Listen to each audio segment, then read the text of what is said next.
pedestrian. You see them walking the ball up. That's not what they prefer to do. They prefer to get it out, get it up, and use their athleticism. There they go, double teaming Bolden once again. And yeah, if you're Kerry Keating, you say, okay, I'll live with a couple of those fouls.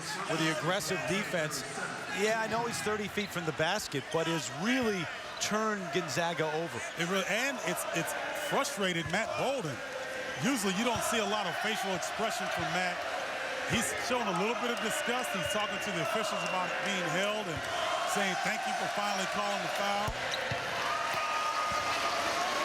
And Dowdle picking up his first. Bolden the first free throw. Mark Few going to his bench early. Manny Arop in the ball game to try to give them a little bit of an offensive spark. Arop, another one of those freshmen from north of the border, from Edmonton, Alberta. Back to the zone, the Zags go. Boy, this is a big zone. Manny Arop at 6'5", Stephen Gray at 6'5", Bolden 6'5", Harrison Sacre along the baseline.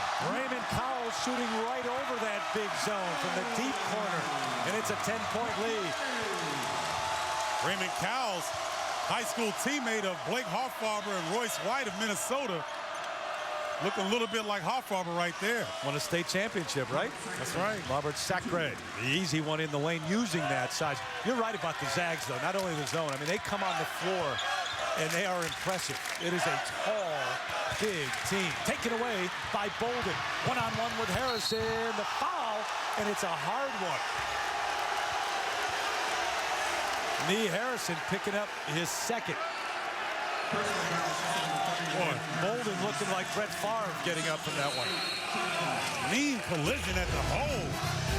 Matt Bolden putting on the burners, but Nee Harrison showing you, not here, not today, not now.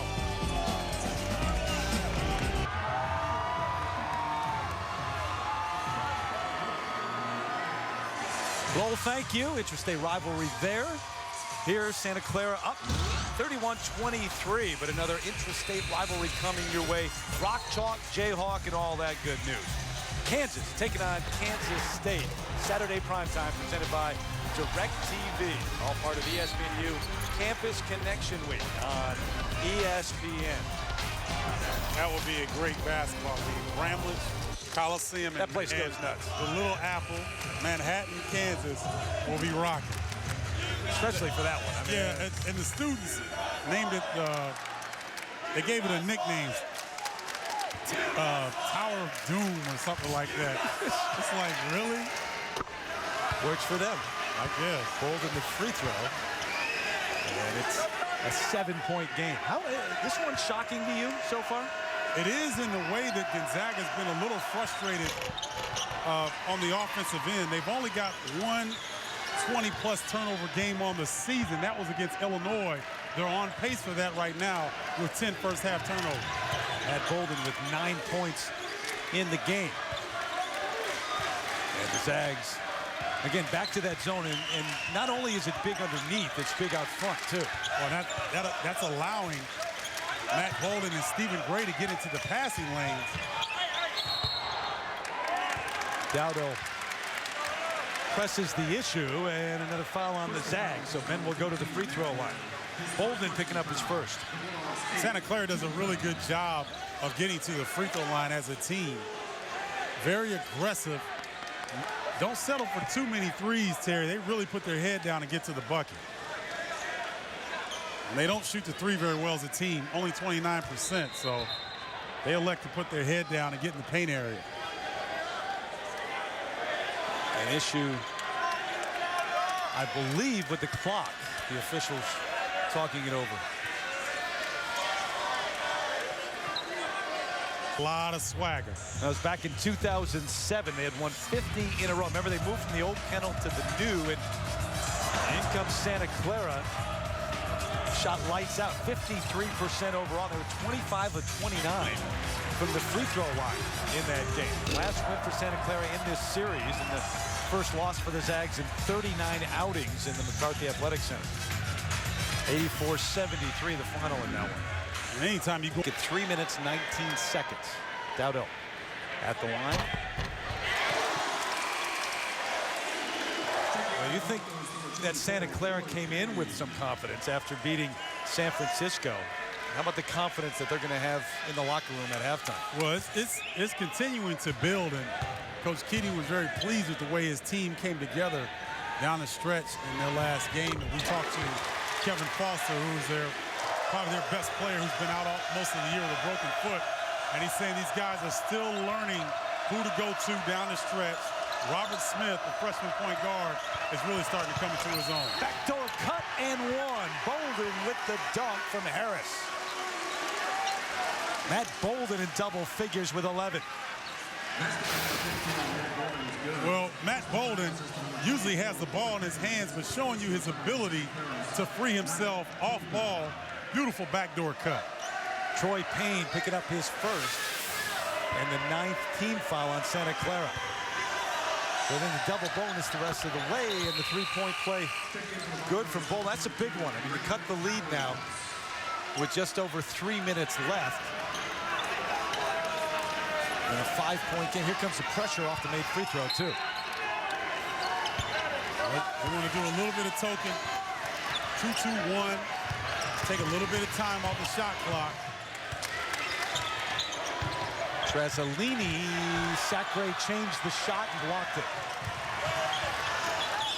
Well, just the size. You go from 7'5", Will Foster. Now you got another 7-footer in Sacre in the middle. Arop threw it away. Yeah, Arop had the opportunity to shoot that. Big men generally are trying to position themselves for an offensive rebound opportunity, not looking for a pass that close. Once you're 6 feet from the basket, you go up with it. You got to, as a rebounder, another offensive player, it's going up. Deep corner three, up and good. Michael Santos, who shoots 42% beyond the arc. Oh, nice job. Ben Dowdle comes and fakes at Bolden like he's going to double team and makes him give the ball up. Sacre Trasolini held his ground. Jump ball. It'll be Santa Clara basketball. 12 turnovers by the Zags. Watch Ben Dowdle, the West Coast Conference veteran, see him there go and try to double team Matt Bolden. Didn't have to come all the way, made him give the ball up, and then finds his way back into the mix defensively to make the play. Ben Dowdle, the junior out of Australia, trying to show his younger teammates how it's done. And with the traps and with the scramble, this is a Santa Clara team that's playing much bigger than its actual height right now at the defensive end.